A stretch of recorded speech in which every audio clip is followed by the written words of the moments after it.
అర్ధరాత్రి చుట్టూ పూర్తిగా నిశ్శబ్దం. బయట వర్షం చప్పుడు, లోపల మాత్రం ఒక మనిషి శ్వాస శబ్దం. మూర్తి ఒక సాఫ్ట్వేర్ ఇంజనీర్. పని ఒత్తిడి వల్ల అతనికి రాత్రిళ్ళు నిద్ర పట్టడం అరుదు. చాలా రోజులుగా అర్ధరాత్రి వరకు మేల్కొనే అలవాటు అతనికుంది. ఆ రోజు రాత్రి వర్షం బలంగా పడుతోంది. అకస్మాత్తుగా కరెంటు పోయింది. గది మొత్తం చీకటిగా మారింది. మూర్తి తన ఫోన్ టార్చ్ వెలుతుర్లో మంచం మీద పడుకున్నాడు. గడియారం వైపు చూశాడు. సరిగ్గా రాత్రి 2 గంటలు. అప్పుడే పక్కింటి నుంచి ఎవరో ఏడుస్తున్న శబ్దం వినిపించింది. చాలా నెమ్మదిగా, చాలా బాధగా. కాని ఒక విషయం గుర్తొచ్చింది. ఆ పక్క ఫ్లాట్ గత 6 నెలలుగా ఖాళీగా ఉంది.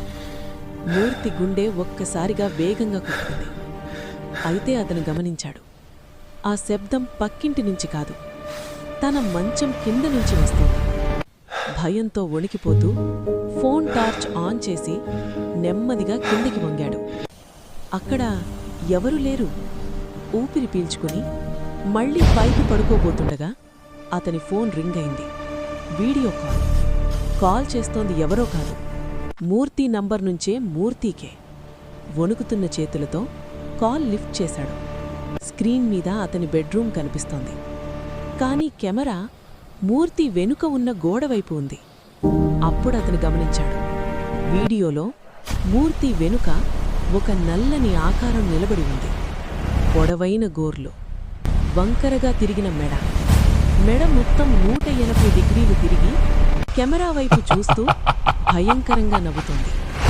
ఆ రూపం నెమ్మదిగా మూర్తి చెవి దగ్గరికి వచ్చి మెల్లగా అంది, నేను వెనక్కి తిరగమనే వరకు వెనక్కి తిరగకు. తిరిగితే నీ కళ్ళు పీకేస్తాను. మూర్తి గుండె ఆగిపోయినట్టయింది. తన వెనుక ఎవరో ఊపిరి తీస్తున్న శబ్దం స్పష్టంగా వినిపిస్తోంది. ఆ శ్వాస చాలా చల్లగా ఉంది. కుళ్ళిన మాంసం వాసన గదంతా వ్యాపించింది. అప్పుడే ఫోన్ స్క్రీన్ ఒక్కసారిగా ఆగిపోయింది. గదిలో పిన్ డ్రాప్ సైలెన్స్. అంతలో మూర్తి భుజం మీద ఒక చల్లని చెయ్యి పడింది.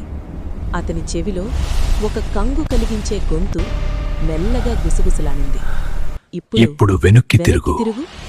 మరుసటి రోజు ఉదయం ఆ ఫ్లాట్ తలుపులు తెరిచి ఉన్నాయి. మూర్తి మాత్రం అక్కడ లేడు. కానీ బెడ్రూమ్ అద్దం మీద రక్తంతో రాసి ఉంది, తదుపరి వంతు నీదే.